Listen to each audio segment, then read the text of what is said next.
Tudo da Canção Nova em um só lugar. Canção Nova Play. Olá, meus irmãos e minhas irmãs, que a paz do Senhor esteja no seu coração. Sou eu, Padre Roger Araújo, com você no nosso programa A Bíblia no Meu Dia a Dia. É uma oportunidade que Deus nos dá através da TV Canção Nova para crescermos na intimidade com o Senhor por meio da sua palavra. Por isso eu convido você, abra sua Bíblia, abra seu coração, abra sua mente à sua disposição para juntos crescermos na meditação da palavra do Senhor nosso Deus. Pai amado, Pai querido, nós nos colocamos agora diante da Tua presença, invocando o Teu nome santo sobre nós. Vinde em nosso auxílio, Senhor. Apressa-nos, Senhor, em nos socorrer. Apressa-nos, Senhor, em nos iluminar com a Tua graça, com o Teu Espírito, com a Tua luz, para que possamos mergulhar na Tua palavra e a Tua palavra possa direcionar a nossa vida. Dai-nos, Senhor, a verdadeira compreensão, o reto agir e sentir, para que possamos ser Teus filhos, Senhor, e viver nessa terra iluminados pela Tua vontade.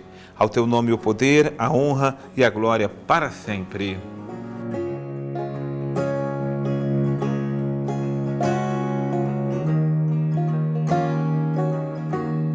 Meus amados irmãos e minhas amadas irmãs, em nosso Senhor e nosso Salvador, Jesus Cristo, nós vamos meditar a palavra do Senhor nosso Deus, fazendo o nosso estudo orante da palavra de Deus, com a Bíblia, com o caderno e com a caneta na mão, porque nós meditamos e ao mesmo tempo fazemos o nosso diário da palavra de Deus no caderno, né? Como é importante a gente anotar a palavra que Deus nos dá a cada dia, então você coloca segundo livro de Reis, capítulo 16, e você coloca a data que você está hoje fazendo o seu estudo. E Deus sempre vai nos dizer uma mensagem, uma ordem, um princípio eterno, uma direção para a nossa vida. E é importante então que no caderno possamos ir anotando esses pontos. O essencial é não nos preocuparmos. Onde está a mensagem? Onde está o texto? Quando ela vira aos nossos olhos, nós vamos captar a palavra que vem aos nossos olhos para poder meditá-la no nosso coração. Muito bem, entrando dentro do contexto, o do capítulo 16, assim nos narra as Sagradas Escrituras. No 17º ano de Facéia, filho de Romelias, Acás, filho de Joatão, rei de Judá, tornou-se rei. Acás tinha 20 anos quando se tornou rei. Reinou 16 anos em Jerusalém. Não fez o que é reto aos olhos do Senhor seu Deus, como o havia feito seu pai Davi, mas seguiu o caminho dos reis de Israel.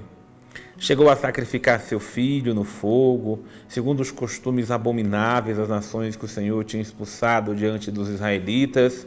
Sacrificava e queimava incenso nos lugares altos, nas colinas e sob todas as árvores frondosas. Vejam, é mais um rei para Israel, reinando sobre Jerusalém, mais um rei escolhido para governar segundo a direção do Senhor, mas que não é fiel, não é reto aos olhos do Senhor, não vive com retidão a direção que Deus dá para o seu povo, porque Acás chegou a cometer a atrocidade de sacrificar seu próprio filho no fogo. E por que o fez? O fez porque deixou-se guiar pelos costumes abomináveis das nações que o Senhor já tinha expulsado diante dos israelitas. Aqui eu quero chamar a atenção, e você pode colocar o versículo 3 aí no seu caderno, né? Anotar esse versículo como uma mensagem maravilhosa. E eu chamo a atenção aqui da palavra influência, né? Ela não está aqui no texto, mas ela me chama agora a luz e a atenção como os reis de Israel se deixam influenciar, como o povo se deixa influenciar pelos maus costumes, pelos costumes errados, pelos costumes pagãos, e como nós também nos deixamos nos influenciar. Nós estamos no meio onde nós estamos, e o fato é que muitas vezes nós queremos fazer o que os outros estão fazendo. Você vai se recordar que esse já foi o pecado de Israel lá atrás. Você vai se recordar que Israel não tinha rei. Israel foi pedir então ainda a Samuel que eles queriam ser como os outros povos. Todos os povos tinham um rei, mas Israel não tinha. Ok? Deus cedeu e você está vendo o preço, que é ter um rei. Porque o rei deixa-se influenciar pelos nossos costumes, pelas culturas, sobretudo pelas influências negativas que vai tendo com o contato com os outros povos. Como nós precisamos nos cuidar, como nós precisamos realmente pedir a graça a Deus para que não sejamos mal influenciados no ambiente que nós estamos, nos espaços que nós frequentamos. Isso acontece na escola que nós possamos ir, a universidade, a faculdade que nós temos que frequentar, o trabalho onde nós estamos, a rua que nós moramos, o país em que nós vivemos, o mundo, a sociedade em que nós estamos, ela tem costumes que não são segundo o coração de Deus. E o quanto é importante nós lutarmos para mantermos a fidelidade ao Senhor nosso Deus. Acas não seguiu o exemplo do seu pai Davi, mas seguiu o mau exemplo dos outros reis que não só cometeram essas atrocidades, mas sacrificaram e queimaram incenso nos lugares altos, nas colinas e sobre todas as árvores frondosas. Ou seja, o povo deixou-se corromper e cometeu a idolatria. E quanto a idolatria era, é e será sempre desagradável, abominável aos olhos do Senhor nosso Deus. Vamos lá para o versículo 10, quando diz que o rei Acaz foi encontrar Teglat-Falazar, rei dos assírios, em Damasco. Tendo visto o altar de Damasco, o rei Acaz mandou o desenho e a descrição de toda a sua construção ao sacerdote Urias. O sacerdote Urias construiu então o altar, seguindo em tudo o modelo que o rei Acaz tinha enviado a Damasco. O sacerdote Urias executou a obra antes que o rei chegasse de Damasco. Porque quando o rei chegou de Damasco, o rei viu o altar, aproximou-se e subiu nele, queimou holocaustos e oblações, fez libações e derramou sobre o altar o sangue de seus sacrifícios de paz. Ele retirou da frente do templo o altar de bronze que estava diante do Senhor. Retirou do lugar entre o altar novo e a casa do Senhor e o instalou ao lado do altar novo, a norte. O rei Acaz ordenou ainda ao sacerdote Urias o holocausto de manhã, a oblação da tarde, o holocausto do rei e sua oblação, o holocausto de todo o povo, sua oblação e sua libação, oferece tudo sobre o altar-mor. Derramará sobre ele todo o sangue do holocausto, todo o sangue dos sacrifícios. Quanto ao altar de bronze, caberá a mim deliberar. O sacerdote Urias, esse sim, ele fez tudo como o rei Acaz tinha ordenado. O rei Acaz arrancou as armações dos suportes móveis, removeu as bacias que estavam em cima, retirou o mar de cima dos touros de bronze que o sustentavam e instalou sobre um estrado de pedras. Em consideração ao rei dos assírios, mudou ainda na casa do Senhor o musaque, o pórtico do sábado, que ali tinha sido construído, como também a entrada externa reservada ao rei.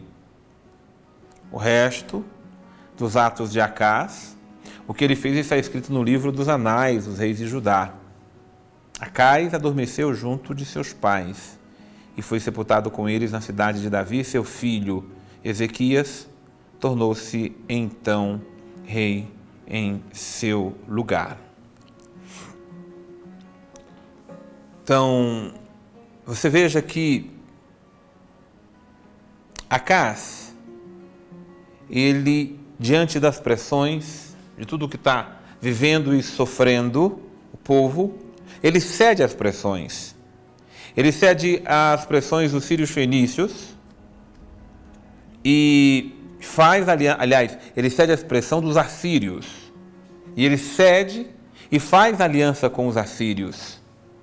E uma vez que ele faz aliança com os assírios começam a dominar, ajudar com seus costumes, com suas práticas. E por isso que de Damasco ele traz até o modelo do altar e tudo mais. Porque quem se deixa influenciar, o próximo passo é deixar se dominar, é ser dominado. Porque quando nós sofremos influência dos outros e vamos deixando essa influência crescer, nós vamos cedendo, nós vamos nos rendendo. E aquilo que nos influencia nos domina.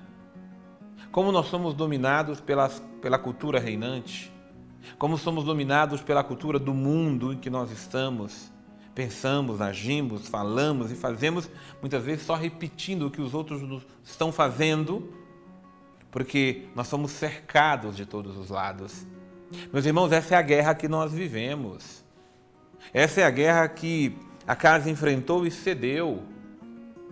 Ele cedeu porque deixou-se dominar. Ele cedeu porque deixou-se influenciar.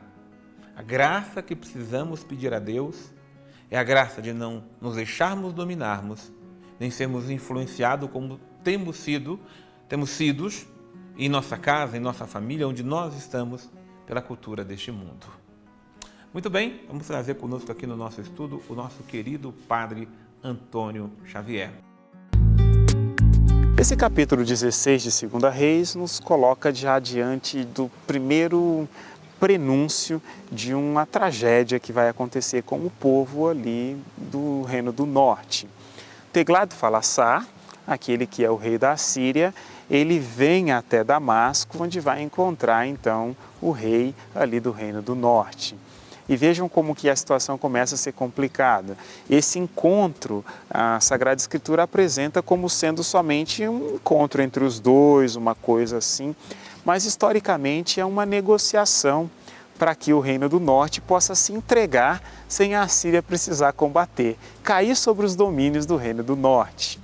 Na Sagrada Escritura não é narrado o que aconteceu a partir disso, porque também não era interessante. Mas, a nível histórico, nós sabemos que ali o rei de Israel concordou em pagar ali, então, um determinado valor para o rei da Assíria, para que o rei da Assíria não invadisse aquela região e continuasse. Então, mais ou menos, a Assíria conquista aquela parte de Israel, tendo mais ou menos como subalterno, embora ainda tenha alguma autonomia. Um pouco mais adiante nós vamos ver que nem isso vai resolver e a Assíria realmente vai derrubar de vez ali o Reino do Norte, dando início à questão dos samaritanos, inclusive, deixando só o Reino de Judá sobrando. Mas aqui nós encontramos algo que é interessante, que se levarmos para o Evangelho, nós vamos encontrar Jesus que diz assim, qual é o rei que, sabendo que um outro rei marcha contra ele e que tem uma quantidade maior de homens ali, ele tem menos, que não vai procurar negociar situações de paz antes que a guerra aconteça? Nós estamos diante disso. E que mostra para a gente coisas importantes assim da nossa própria vida também, conclusões importantes nós podemos tirar. A primeira de todas é aquela de que a gente tem que aprender a resolver bem os nossos problemas, mesmo que a gente leve algum tipo de prejuízo, porque quase sempre numa negociação, quem não quer perder nada, corre o risco de perder tudo, e vai acontecer isso com Israel.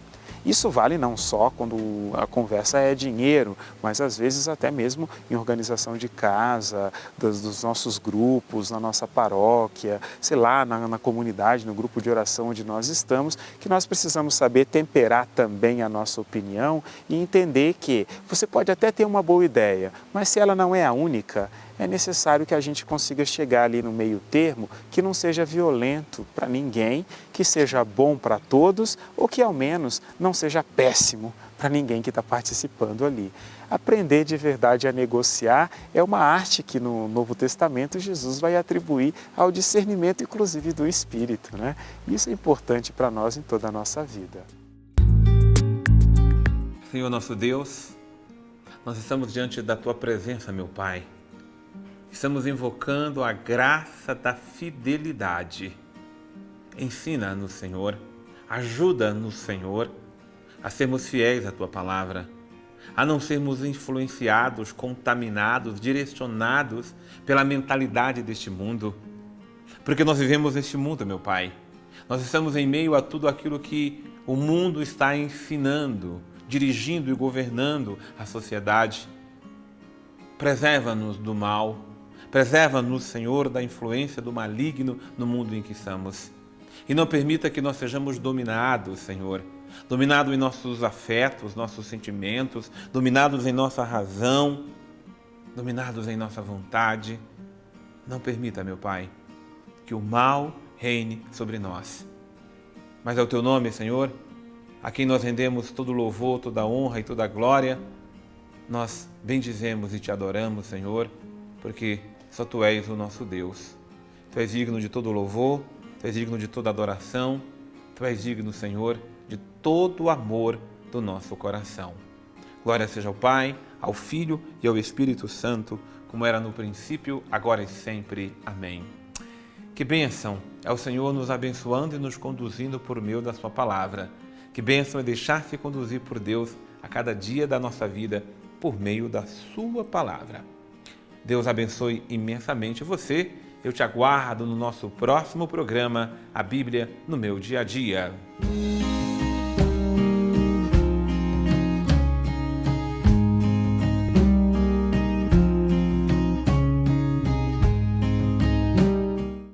Tudo da Canção Nova em um só lugar.